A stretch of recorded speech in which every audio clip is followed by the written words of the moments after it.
اعوذ باللہ من الشیطان الرجیم بسم اللہ الرحمن الرحیم یوم یغد الظالم علی یدیہ، قیامت والے دن ظالم شخص اپنے ہاتھوں کو کاٹے گا، اپنے ہاتھوں کو چبائے گا۔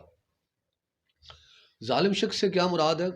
قرآن مجید میں اللہ تعالیٰ سورہ مائدہ میں ارشاد فرماتے ہیں وَمَن لَّمْ يَحْكُم بِمَا أَنزَلَ اللَّهُ فَأُولَٰئِكَ هُمُ الظَّالِمُونَ، جو لوگ دنیا کی زندگی میں اللہ تعالیٰ کی نازل کردہ آیات کے مطابق، اللہ تعالیٰ کی آیات نازل کردہ شریعت کے مطابق، اللہ تعالیٰ کے نازل کردہ دین کے مطابق فیصلے نہیں کرتے، اپنی زندگی کو اللہ کی مرضی کے مطابق نہیں گزارتے بلکہ نفس کے مطابق گزارتے، شیطان کے مطابق گزارتے، شیطان کے کہے پر زندگی گزارتے، نفس کے کہے پر زندگی گزارتے، دنیا کے کہے پر زندگی گزارتے، اور اپنی سامنے سے یہ بات ہٹا دیتے ہیں کہ اللہ کا حکم کیا ہے، اللہ کا دین کیا فرما رہا ہے، اللہ کی شریعت کیا فرما رہی ہے، اور اپنے من کے کہے سے زندگی گزارتے ہیں، اپنے نفس کے کہے سے زندگی گزارتے ہیں، شیطان کے کہے سے زندگی گزارتے ہیں، یعنی کہ دین کی مخالفت کرتے ہوئے زندگی گزارتے ہیں۔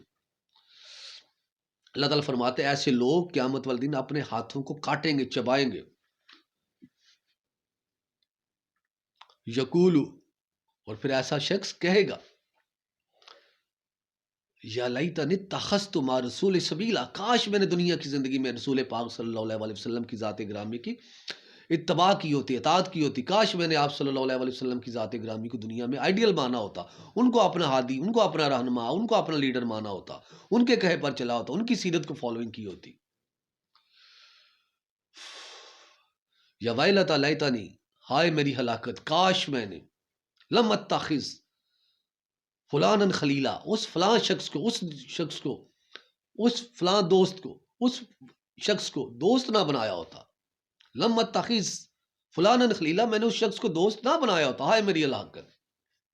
لقد اضلنی عن الذکر، اس شخص نے کیوں نہ بنایا ہوتا؟ اس لیے کہ اس نے دنیا کی زندگی میں مجھے اللہ کی ذکر سے، اللہ کی نصیحت سے، اللہ کے دین سے اس نے مجھے گمراہ کر دیا، ہٹا دیا، دور کر دیا، اس کے کہے پر میں آ گیا۔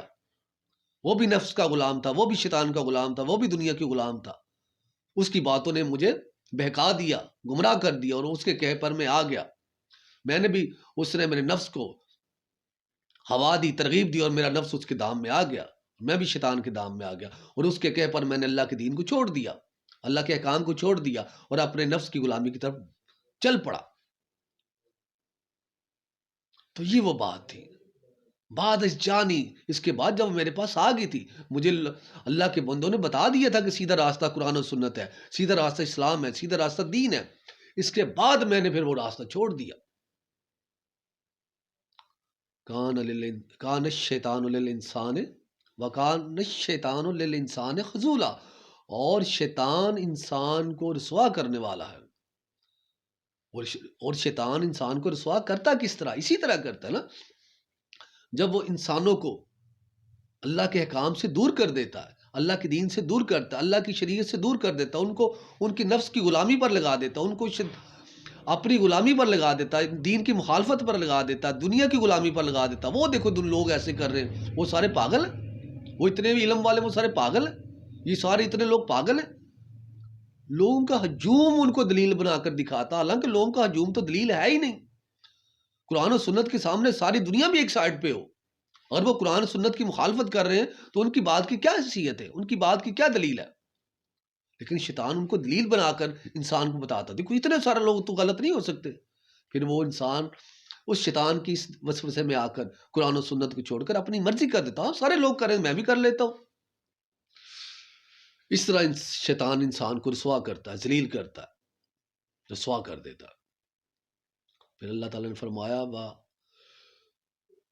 وقال رسول، اور پھر قیامت والے دن رسول کریم صلی اللہ علیہ وسلم کی ذات گرامی ارشاد فرمائیں گے یا ربی، اے میرے رب، ان قوم اتخذوا ھذا القرآن مہجورا، کہ میری اس قوم نے، میری سمت نے، میری امتیوں نے، میرے فالورز نے، میرے پیروکاروں نے اس قرآن کو چھوڑ دیا تھا، دور کر دیا تھا اپنے آپ سے، اپنی باتوں سے دور کر دیا تھا، اپنی گفتگو سے دور کر دیا تھا، اپنی محفلوں سے دور کر دیا تھا، اپنے گھروں سے دور کر دیا تھا، اپنے اعمال سے نکال دیا تھا، اپنے فیصلوں سے نکال دیا تھا۔ یہ ہے وہ عمل جو آج یہ جو آیت کریمہ ہمارے اعمال کی پوری عکاسی کر رہی ہے۔ یہ جو اعمال ہم کر رہے ہیں تو دوستو یاد رکھیے، جب ہم سیب کا بیج بوتے ہیں تو سیب کا پھل ہی نکلتا ہے، جب ہم آم کا بیج بوتے ہیں تو آم ہی نکلتا ہے۔ ایسا نہیں ہوتا سیب تو بیج تو آپ سیب کا بوئیں اور آم کا پھل کھائیں، ایسا ہوتا نہیں ہے۔ آج ہم جو اعمال کر رہے ہیں اس کا انجام ہے، اس کا ایک رزلٹ ہے، لیکن چونکہ ہم نے سوچنے کا کام بند کر رکھا ہے، اپنی سوچ کا دروازے کو تالا لگا دیا ہوا ہے۔ یہ جو کچھ ہم کر رہے ہیں اس کا ایک اینڈ ہے، اور اس کے اینڈ تو آج ہم صرف سوچنے، چونکہ ہم نے بند کر دیا، اس کا انجام تو ہم دنیا میں بھی بھگت رہے ہیں۔ ہمیں سمجھ آ رہی ہے ہماری زندگی میں سکون تو نہیں، عزت تو نہیں، خوشحالی تو نہیں ہے، اس کا مطلب کچھ غلطی ہے تو ہم کر رہے ہیں۔ بھائی بھائی سے علیحدہ ہو گیا، فیملی میں اب محبت پیار و قوت ختم ہوا، معاشرے سے ختم ہو گیا، احساس ختم، قربانی ختم، محبت ختم، پیار ختم۔ یہی ہے وہ بیج جب ہم اللہ سے بے وفائی کی، اللہ سے دور ہوئے، پھر اس کا انجام یہی ہونا تھا جو ہمارے معاشرے ہمارے ساتھ ہو رہا ہے۔ والدین اولاد سے بیزار، اولادیں والدین سے بیزار، بہن بھائیوں سے لڑائی، بھائیوں کی بہنوں سے لڑائی، بہنوں کی بھائیوں سے لڑائی، سارے ایک دوسرے سے بیزار۔ وجہ کیا؟ اللہ کی نافرمانی۔ آج ہمارے پاس مہلت ہے، اللہ سے توبہ کر لیں، آج وقت ہے۔ تو پھر ایسا نہ ہو کہ قیامت والے دن ان ظالموں میں ہم بھی شامل ہوں جو اپنا ہاتھ کاٹ رہے ہوں گے، کیونکہ ہمارے ایکشن ببانگے دول اللہ تعالیٰ کے احکامات کا انکار کریں، اور مسلسل ہم اللہ تعالیٰ کی نافرمانی اور سرکشی والی زندگی گزار رہے ہیں۔ آج ہمارے پاس وقت ہے، آئیں اللہ سے توبہ کریں اور اللہ کی کامل بندگی اور پورے کے پورے اسلام میں داخل ہوں۔ قرآن کو پڑھیں، سمجھ کر پڑھنا سیکھیں، اس پر عمل کریں اور اللہ سے توبہ کریں کہ آئندہ زندگی ہم یا اللہ تیری مرضی کے، تیری بندگی والی گزاریں گے۔ اگر ہم اپنے بچوں کو اتنی موٹی بایو کیمسٹری فزکس اور انگلش پڑھا سکتے ہیں، اتنا موٹا میتھ پڑھا سکتے ہیں، تو قرآن مجید کیوں نہیں؟ تو اس کا مطلب کیا ہے؟ ہمیں آخرت پر کیا ہمارا ایمان کمزور ہے؟ کیا یہ اس بات کا مطلب یہ نہیں ہماری پہلی ترجیح فزکس کیمسٹری بایو اور قرآن مجید ترجیح ہماری؟ یہ میں آپ پہ چھوڑا ہوں کہ ہماری پہلی ترجیح، ہمارے ایکشن کیا بتا رہے ہیں؟ کیا قرآن ہماری پہلی ترجیح ہے؟ اسلام ہماری پہلی ترجیح ہے؟ اور اللہ کی رضا ہماری پہلی ترجیح ہے؟ یہ سوال، اس کا جواب پہ چھوڑا ہوں، میں کوئی فتویٰ جاری نہیں کر رہا، یہ سوچنے کا مقام ہے میرے لیے اور آپ کے لیے۔ آئیں اللہ سے دعا کریں کہ اللہ تعالی ہمیں دین کی سمجھ عطا فرمائے۔ آپ کا بہت شکریہ، جزاک اللہ، السلام علیکم۔